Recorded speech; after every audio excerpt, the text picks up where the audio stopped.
场这边都没有什么人。他刚刚需要我扫一个2维条码，然后到卫福部的网站去填写 COVID-19 的一些相关资料，刚刚填好给他看，现在可以进去咯，我们走吧。刚刚长荣 EVA Air 给我了一个餐券，25块，因为它的贵宾室没有开，所以我就来这边这家日式的料理，点了这个 Spider Roll 跟鱼软。那上飞机了。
扣1块3 OK， 然后你拖1块3跳这个单就对了。OK，你不要跳。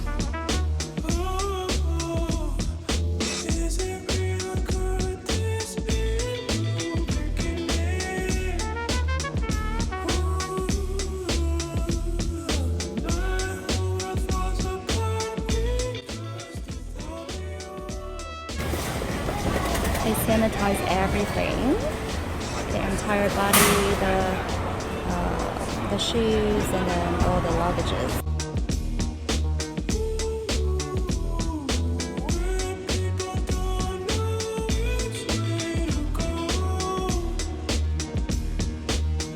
哇，我的房间在14楼，就是它的最高楼，这一楼是挑高的。好，看一下。OK，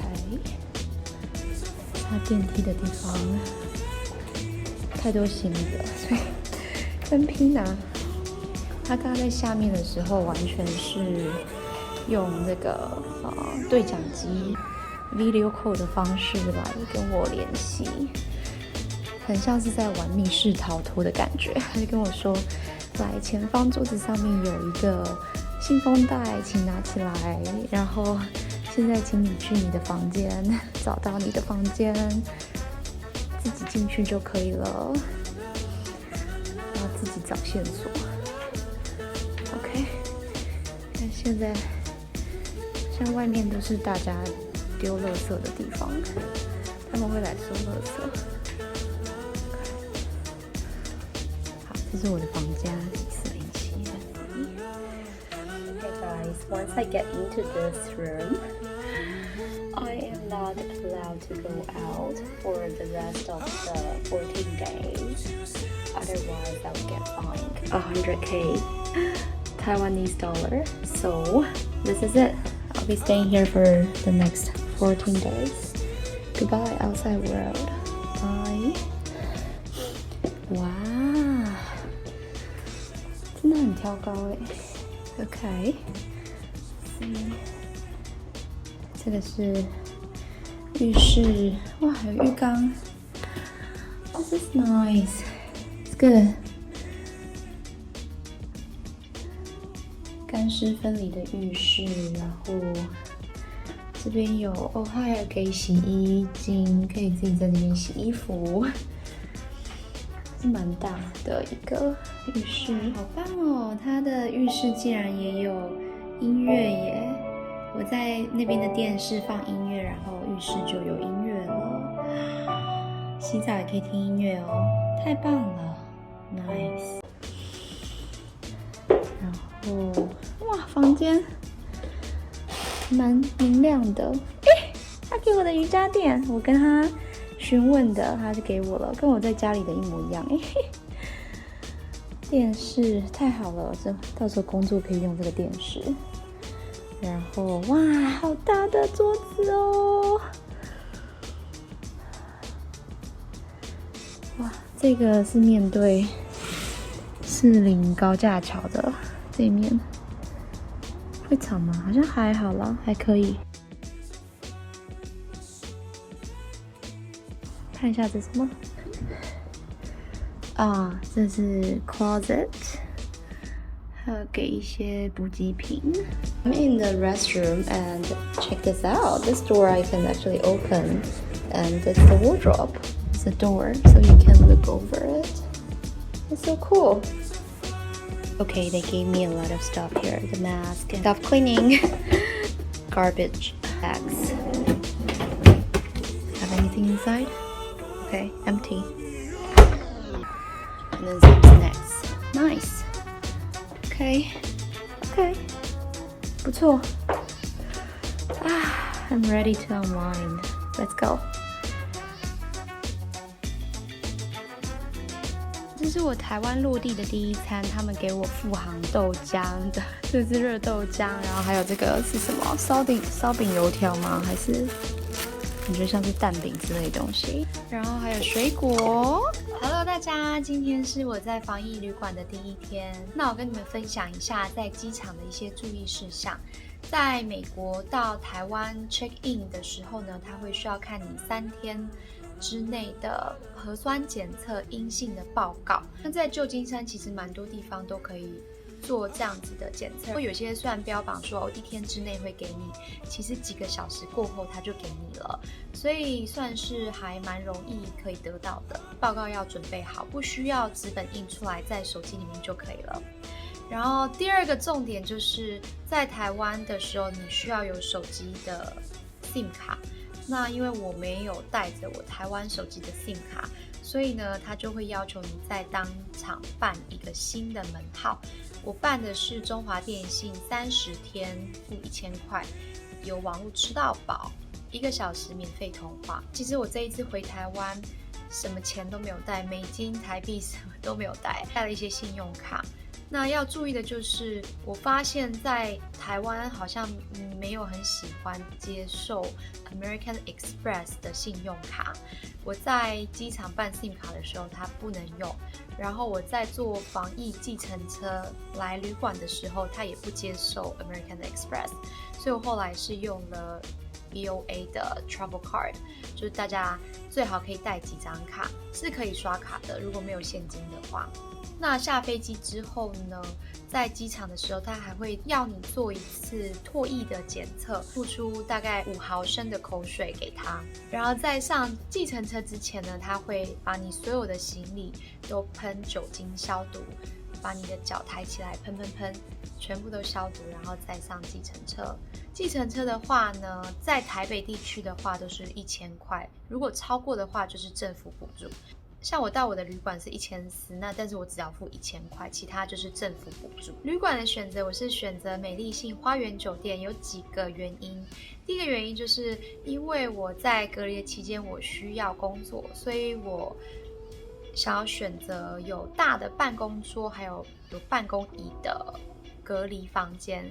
其实很多旅馆的桌子都很小，有些甚至就没有，所以我在选择的时候呢，这是我一个很重要的选择的因素。然后第二点就是美丽信它的最高楼呢都有挑高的房间，然后坪数也蛮大的，所以就比较不会有压迫感。它是没有阳台，但是有一个窗户是可以打开来，不过因为它是对着4名高架桥，所以外面呢是车水马龙，比较 busy 一点的。一开始订这个房间会有一点害怕说是不是会很吵，因为它是面对着高架桥。那其实住进来之后觉得也还好，声音都是比较像是一种白噪音的感觉，是一个低频的声音，所以住起来算是觉得蛮舒服的。然后空间也很大，真的是很挑高，然后也蛮明亮的。它里面还有泡澡的地方。这边的选餐方案是你可以让它配，或者是你自己选。自己选的话又会再更贵。那我是让它配，每天固定的。其实它吃的非常的好，像是我今天第一餐早餐的话，我吃富航豆浆，超级想念这种台湾的早餐。午餐的话也是有海鲜，有鱼啊，有花枝啊，食物超多的。晚餐也是有鲑鱼，还有鹅啊汤，超好喝的。隔离计划应该就是养胖计划，我一定要好好想出一个运动的 schedule 来。我已经跟他们要了体重计，还有瑜伽垫，监测一下自己在隔离期间的体重。我也会用瑜伽垫拉拉筋，练一下肌肉。然后他们这边服务还蛮好的，有任何需求传 LINE 的话，它是完全秒读，然后会很快的回复你。他们有一些固定的时间送餐，如果你是在这个区间之外的话，它会加50块的运送费帮你送上来。Uber Eats 感觉蛮方便的，超市生鲜的东西付个50块运费，你就可以看你想要订什么就订什么。然后今天到旅馆之后呢，也有区公所的人打电话来跟你询问说，看看你身体是不是还好。我觉得台湾在防疫这方面真的是做得蛮严谨的，在美国跟在台湾好像真的是2个非常不同的世界。其实我在回来之前也很debate说我要不要打第3剂 Moderna 的 booster， 因为我已经可以打了，可是距离我搭飞机的时间有点近，所以我怕说万一我打了然后又发烧就有点麻烦。后来就想说算了，好，那就先这样，报告完毕，敬请期待。